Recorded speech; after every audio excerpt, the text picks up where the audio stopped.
trying to win, in parallel of that, you would say there is spoil sport. They're not really playing love. It comes at the same time with a high value for autonomy, not just mastery, so that every individual person has a high degree of personal agency. And all of that is enabled by a safe space, right? If you look into what are the spaces where children or animals play, the answer is it's usually a space where the parent is right around the corner and you have visual eye contact with the parent, so you know whatever I do, the parent will watch out. This will be a safe space. No matter what I do, nothing bad will happen to me. And that safe space in games is enabled by virtue of the fact that we typically decouple play and gameplay from serious consequence, which allows us to fail without consequence in these kinds of spaces. And it is enabled by a shared social norm that we should watch out for each other's mutual enjoyment. If I'm noticing that you're not having fun at game, well then we should change something about that, because then we're not playing anymore, and then it wouldn't be fun for me anymore. Which in the earliest forms of play we call attunement, or attunement play, right? If we're playing games together, this is a terrible, terrible situation, right? Splash in the face, but the triggers then this fear. Oh my God, right? Will that boy on the other side now start to cry, which would ruin the play situation because we're not having fun anymore together.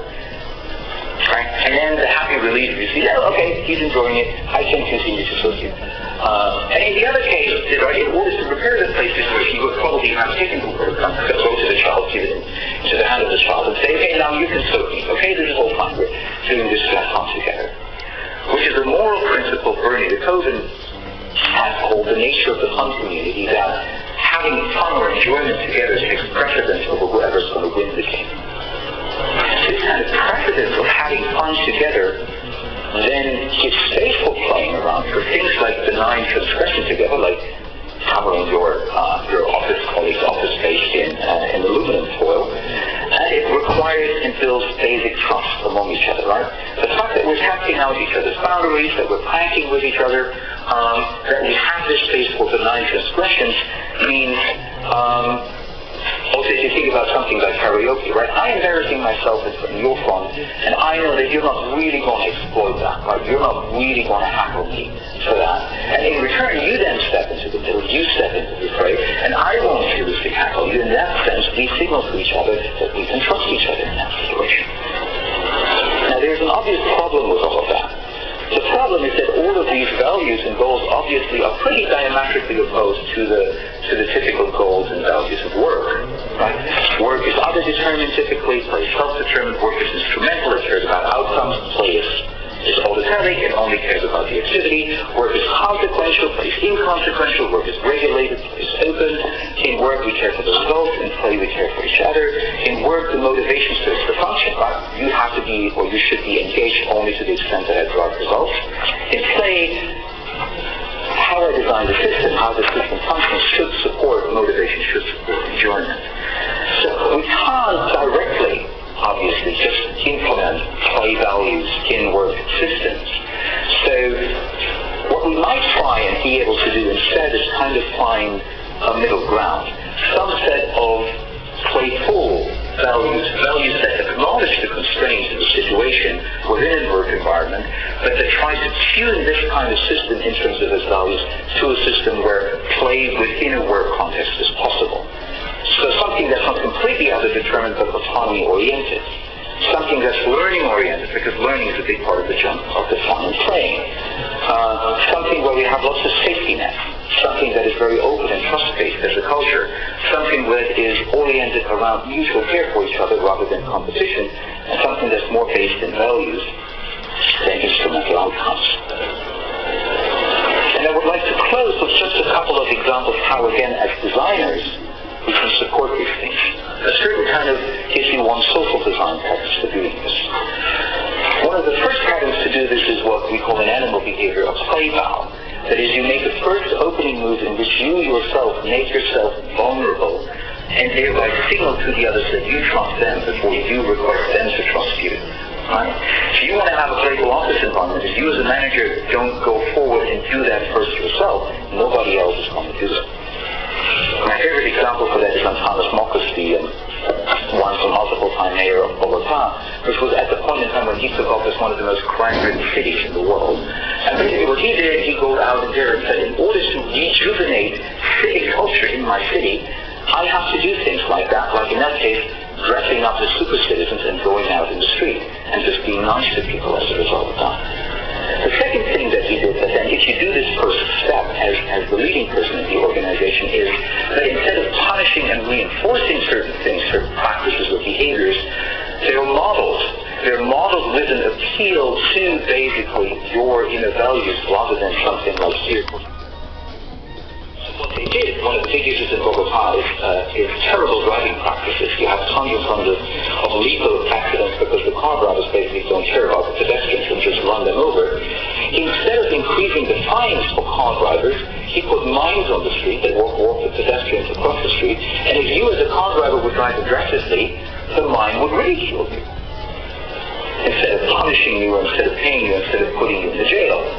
The result, traffic casualties were reduced by 2/3. It's modeling the values rather than reinforcing them. Obviously, you have to allow failure, but it doesn't mean you should celebrate it necessarily, but you have to find a culture in which, again, failing is okay, is made sensible, is made productive.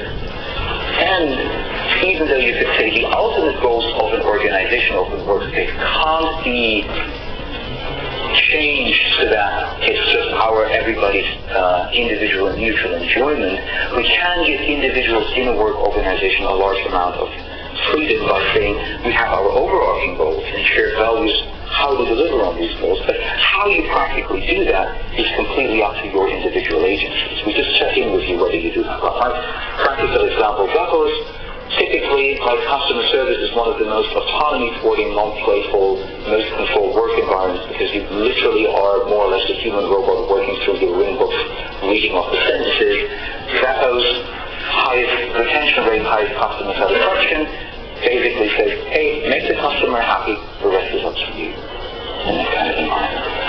So, to conclude, if we actually want to have engaging, playful work playgrounds, instead of creepy flightification of our offices, or gamification that puts practices and rules over actually the values, open collision spaces are actually a decent idea, but they should also come with material possibility spaces and the social license to appropriate them. That is, to actually have that physical place first and do with it as you see fit. You should put lived values, and again, those are very likely not play values, but maybe playful values over particular rule systems through social spaces where people can engage in these values and modeling them instead of punishing or reinforcing them. Thank you.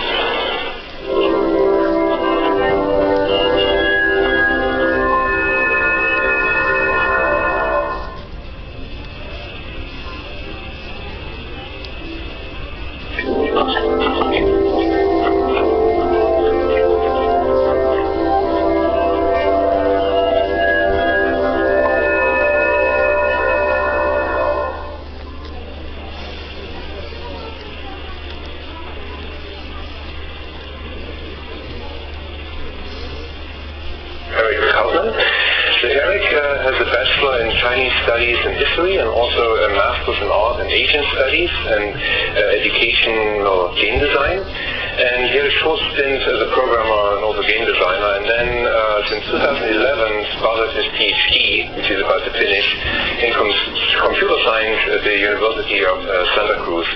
And he's really interested in researching, but also practicing how to preserve historical games, how to document them, and not only the artifacts of software and hardware as such, but also how to preserve the actual gameplay, right? Like what have people experienced, how do they play these types of games. And so he's currently also a project manager at the Game and Metadata Citation Project, which is a collaboration between the Stanford Library and also the University of Santa Cruz. So it's a pleasure to have him here, and today he's going to talk to us about troubles with game history, objects, and gameplay. Okay, so Ingmar, very nice to introduce me. That is the title of my talk. I also had an introduction slide, which just basically got annulled by your nice introduction there, so we're all good. I started doing game preservation about 8 years ago. While I was in the midst of other, academic pursuits, and I me enough that I wanted to go back to do more of a computer science technical approach to preservation. I do that at the Expressive Intelligence Studio at University of California, Santa Cruz. And I actually got started in game preservation here 8 years ago, working on Stanford University Library's Abernethy collection of classic games, which will come up in a little bit. The general structure of this talk and why it's kind of engaged in trouble. I'm going to talk about game preservation, the preservation of games as objects, common preservation narratives, and historical commitments that you make when you do preservation of games. I'm then going to talk about how work into technical and developmental history of games and of software systems can add certain problems to this conception of how preservation works for computational objects and game systems, and kind of what limits it reveals about the initial commitments that we have to how we preserve games. And then the end of this talk is going to kind of go into implications for the future and a stronger look into gameplay preservation as a means to help out with some of the issues that I'm going to come up with through the rest of the talk. So when I talk about the trouble with games and game history, I'm talking about games as software objects that need to be preserved. So they are, data organized into computational abstractions that are dependent on some sort of computational system for expression, and have generally been historically stored on physical media. The standard preservation model that we usually kind of function with, I choose